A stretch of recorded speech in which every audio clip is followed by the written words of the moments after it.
વિધાનસભા ચોમાસુ સત્રના પ્રારંભ પૂર્વે શંકર ચૌધરીની અધ્યક્ષતામાં કામકાજ સલાહકાર સમિતિની બેઠક યોજાઈ. બંધારણીય જોગવાઈ મુજબ વર્ષમાં 2 વાર વિધાનસભા સત્ર બોલાવવામાં આવે છે,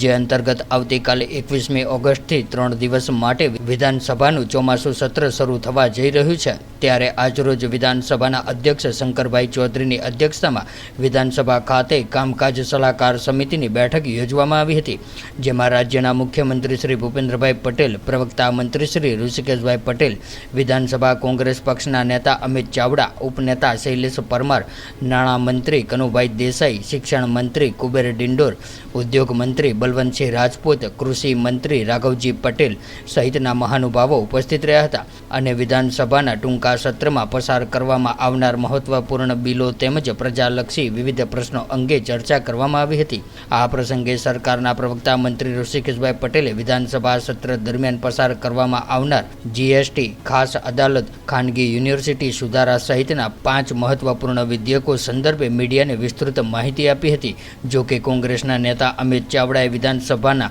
માત્ર 3 દિવસના ટૂંકા સત્ર અંગે નારાજગી વ્યક્ત કરી હતી અને પ્રજાના પ્રશ્નોથી સરકાર દૂર ભાગી રહી હોવાના આક્ષેપો કર્યા હતા. આગામી વિધાનસભાના સત્રની કામગીરીને ધ્યાનમાં રાખીને આજે કામકાજ સલાહકાર સમિતિમાં અમે પહેલા પણ પત્ર લખીને માંગ કરી હતી, એને પુનઃ દોહરાવી છે. 30/7 મુખ્યમંત્રીશ્રી ને સ્પીકરશ્રીને પત્ર લખ્યો હતો કે બંધારણની જોગવાઈ મુજબ 6 મહિનાના અંતરમાં વિધાનસભાનું સત્ર બોલાવવું પડે અને બંધારણની જોગવાઈ મુજબ જ્યારે સત્ર બોલાવવાનું થતું હોય ત્યારે 21 દિવસનો સમયગાળો રાખીને જો સત્ર બોલાવવામાં આવે તો ગુજરાતની પ્રજાના ચૂંટાયેલા પ્રતિનિધિઓ પ્રશ્નોત્તરી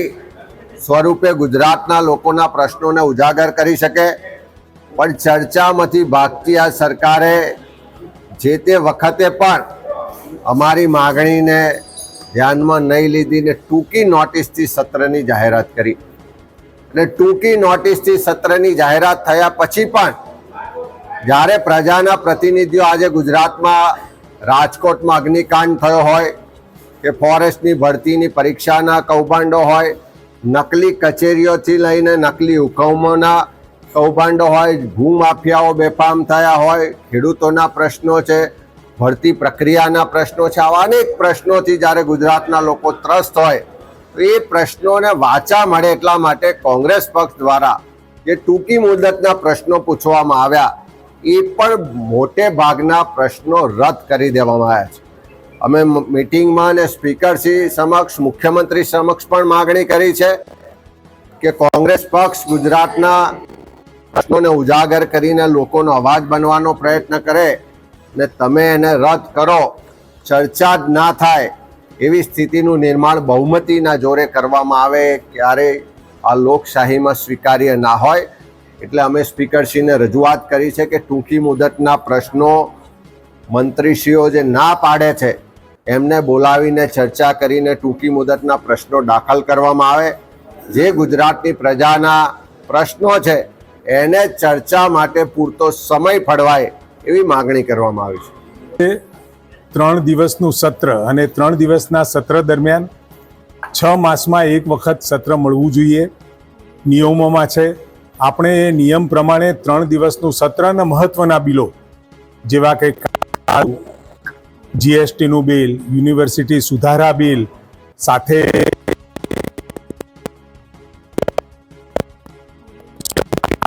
દરમિયાન મુકાવાના છે અને આ સત્ર દરમિયાન આ 5 બિલોની અંદર બૃહદ ચર્ચા ગૃહમાં થઈ શકે એ માટેનો પૂરતો સ્કોપ જ હોય છે. અને સાથે જે ટૂંકી મુદતના પ્રશ્નો પૂછ્યા છે અથવા તો પૂછવા માટે, કારણ કે ટૂંકી નોટિસથી બોલાવેલું સત્ર છે એટલે સ્વાભાવિક અત્યારે જે ચોમાસાની પરિસ્થિતિ હતી, દરેક જગ્યાએ પૂરની પરિસ્થિતિ, કેટલીય જગ્યાએ જમીનનું ધોવાણ, પાકનું ધોવાણ અને સાથે ચાંદીપુરા વાયરસની અંદર સમગ્ર તંત્ર આ બધી પરિસ્થિતિઓને સાચવવા માટે ખૂબ વ્યસ્ત હતું. જ્યારે લાંબી મુદતના અથવા તો લાંબી મુદત આપી હોય એ દરમિયાન જે પ્રશ્નો આવે એટલે નીચે એ પ્રશ્નોની વિગતો મેળવવા જતા હોય છે અને નીચે જ્યારે જિલ્લા તંત્ર સુધી જાય એટલે સમગ્ર તંત્ર એ આવેલા પ્રશ્નોના જવાબો માટે નહીં કે એ વખતે પાણીની પરિસ્થિતિ, પૂરની પરિસ્થિતિ, જમીન ધોવાણની પરિસ્થિતિ, પાકની પરિસ્થિતિ એ એક બાજુએ મૂકી, ચાંદીપુરાની પરિસ્થિતિને પણ એક બાજુએ મૂકી આ પ્રશ્નોની વિગતો ભેગી કરવા માંડતું હોય છે. પરિણામે જે હકીકતની અંદર ગ્રાઉન્ડ લક્ષી એટલે કે ભૂમિગત જે કામો કરવાના હોય એમાં થોડી બાધા આવતી હતી. એના કારણે આ વખત ટૂંકી મુદતના પ્રશ્નોથી, અને ટૂંકી મુદતના પ્રશ્નો પણ તૈયાર હતા, પરંતુ કેટલાક પ્રશ્નો એવા હોય કે જેની અંદર વિગતો તાત્કાલિક ભેગી કરવાની શક્ય ના હોય એવા પ્રશ્નો જ કદાચ ડિસએલાઉ થયા હશે. પરંતુ જે પ્રશ્નો દિવસના 5-7 પ્રશ્નો પૂછાય અને એમાં ચર્ચાનો બૃહદ અવકાશ આ પ્લેટફોર્મ ઉપર રહ્યો છે, ત્યારે કેવળ આક્ષેપ કરવા અને વર્ષોથી આક્ષેપ કરવા, કામ કરવાની જગ્યાએ આક્ષેપ કરવાની જે મનોવૃત્તિ સરકાર અને જે અત્યારે અમિતભાઈ છે એ જે રીતે વાત કરી રહ્યા છે, મને લાગે છે કે આખી વાત એક જુદા રસ્તે, જુદા પાટા ઉપર, કારણ કે ગુજરાતની પ્રજા એમને સ્વીકારી નથી રહી, અને સ્વીકારી નથી રહી એટલે ક્યાંક ઉતાવળા થઈ અથવા તો આક્ષેપો પ્રતિ આક્ષેપો, એક પણ બનાવ ગુજરાતનો બન્યો હોય અને સરકારે એમાં 100 મોટો કોગ્નઝન્સ ના લીધું હોય એવો એક પણ વિષય આજે સમગ્ર ગુજરાતમાં નથી. तो व्हाट्सएप, ट्विटर, फेसबुक, इंस्टा जहाँ भी आपका अकाउंट है, इसे शेयर बटन के द्वारा वहाँ पर शेयर करें